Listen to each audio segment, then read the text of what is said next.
one aspect about disinformation that you wish more people knew about?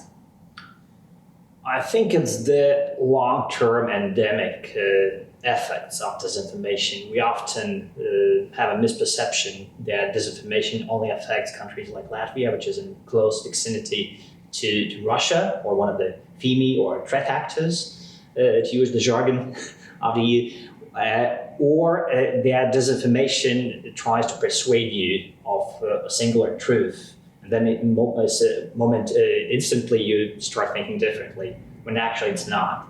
It's global, it affects countries far beyond the immediate proximity of the threat actors. The information environment is much wider than that.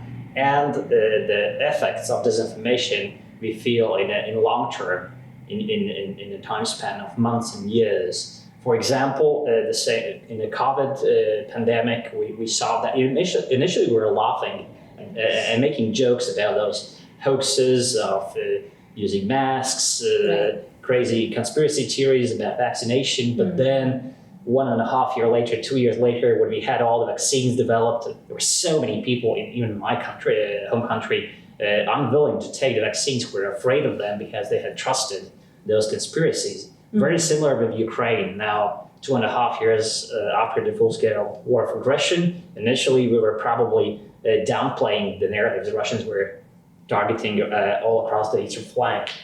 For example, that Ukrainian refugees receive more benefits from the states that are taking them in than the local inhabitants. But now, month after month, we actually see that those effects in the long term, they take their effect together with fatigue from war-related news. And in the long term, it helps in the favor of threat actors, in this case, Russia. Right. So disinformation is not a new phenomenon, and as you say, it's here to stay. And you've already mentioned Latvia a couple of times. So if you could give us some examples how smaller countries, or countries on a smaller end, if you will, like Latvia, actually deal with this threat of information manipulation, or FIMI, as you said, foreign information manipulation and interference. Sure.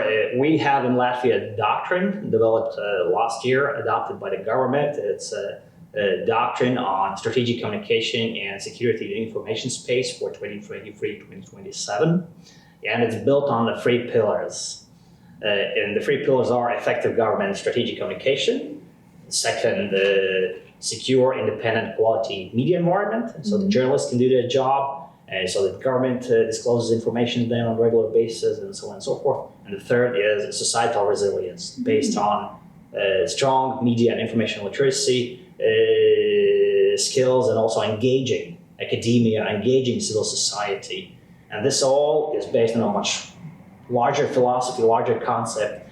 In some countries, it's called total defense. We call it comprehensive state defense, meaning that it's the whole of government, the whole of society that has to stand together against threat of disinformation, because it's part of the power arsenal that Russia is using. Part of its hybrid arsenal, much wider one than just disinformation, to achieve influence in our countries. And we have to group all together, both just as defenders, to sense potential disinformation, but also to respond to it effectively all together. And hence, all 3 comms, media, and societal resilience based on media information literacy. Yeah, so maybe let me ask you about this. So since we're celebrating Global Media Literacy Week towards the end of the month, towards the end of October, what are some examples that you could bring from Latvia that have been working for you in terms of governmental support towards media literacy, societal media literacy efforts? And maybe some of these could be potentially transferred abroad. How does it work for you? Sure. Actually, initially, Latvia was actually one of the countries spearheading the adoption of the resolution on Media Literacy Week at the United Nations General Assembly resolution 3 years ago, in 2021. And therefore, we've been proud supporters of the whole idea of Media Literacy Week being celebrated every year, the last week of October. And this is also what we, at the center of the government, are doing, coordinating all the efforts, making a united program. This is 1 week among 52 weeks in the year when we go and speak about in all channels on media. We do conferences, we do webinars, we do all kinds of things to raise awareness about the importance of media literacy. On practical examples, 2 years ago, we published the first ever handbook on how to recognize and counter disinformation. Initially, it was meant only for public servants, for the public sector, but the interest was so high from the public that we released also the public version. So actually, anyone in Latvia can access that handbook and it's about methods that the Kremlin, tactics that the Kremlin has been using for years, for decades, to manipulate the people's minds. It's also about the most often used narratives the Kremlin has been using against Latvia over the past 3 decades, and their scientific debunks by university professors. And right now we actually are working on a volume 2 of that handbook, which will be translated also to English and other bigger languages. It's going to be open source. Right. So watch this space. But we know, unfortunately for younger audiences, the attention span is much shorter. Not everyone is ready to read handbooks, even if they are not like very, very large. It still takes time and effort. So what we did last year, actually exactly a year ago during Media and Information Literacy Week, we launched our long-term flagship project, Melnāds uz Balta, or Black and White.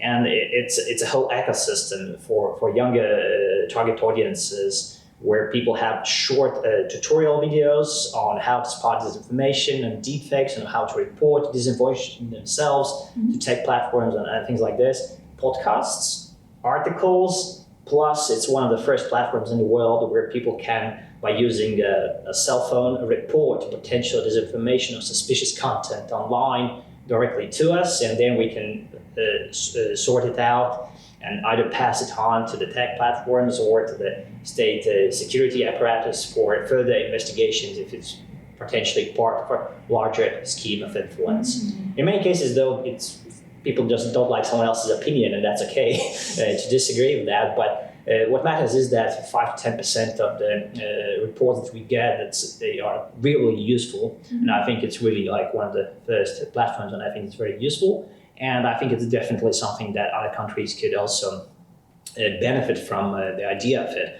And all in all, I think in the area of disinformation, we have seen this shift from just fact-checking and debunking narratives or focusing entirely on focus to focusing also on tactics and methods on how disinformation is being spread and being used part of a wider apparatus of foreign influence. And I think in the same way, we should look at how countries should make standards on how to respond to it. We haven't yet standardized our approach as governments. And I think there are many things to learn from Latvia as one of the first countries to have structures to effectively tackle this from the center of the government under Prime Minister, to coordinate all the levers that the government and the state has at its hands. Second, also to have a doctrine. Also, not that many countries unfortunately have. I'd like to have them many more, to have actually a precise strategy, precise action plans. Also, and tools, very practical tools, as I mentioned, handbooks, platforms, curriculums, other things that could be shared, because strategic communication, first and foremost, is very practical and not just a theoretical concept. So yeah, it's actually doing and learning by doing is what's very important in this. And I think you're really combining well the whole of government and whole of society, because you mentioned a lot you work with society as well. Maybe my last question would be in regards to languages, whether what are languages that you deliver these communication materials in, and whether language actually plays a role in this language in the context. Language definitely plays a role. We translate and adapt things in Latvian. It's the only state official language in Latvia. we have done this with our projects and also with other projects, adaptations, for example, gamification. Very popular games like Go Viral during the COVID era, or Harmony Square that's been very popular elsewhere in the world. We have adopted and translated them to Latvian exactly for this purpose, so that people can try out this inoculation thing and themselves in the local languages. And the same goes also with podcasts and articles in Latvian language. There are so many products in English. I mean, you are doing a great job at EUvsDisinfo, but not everyone's reading fluently in English, or maybe just other reasons why people still prefer consuming the content in their own language. So we do our best, both trying creating our original content, but also adapting the existing one from elsewhere. Super. Thank you very much for all your insights, and good luck with your good work. Thanks so much for having me.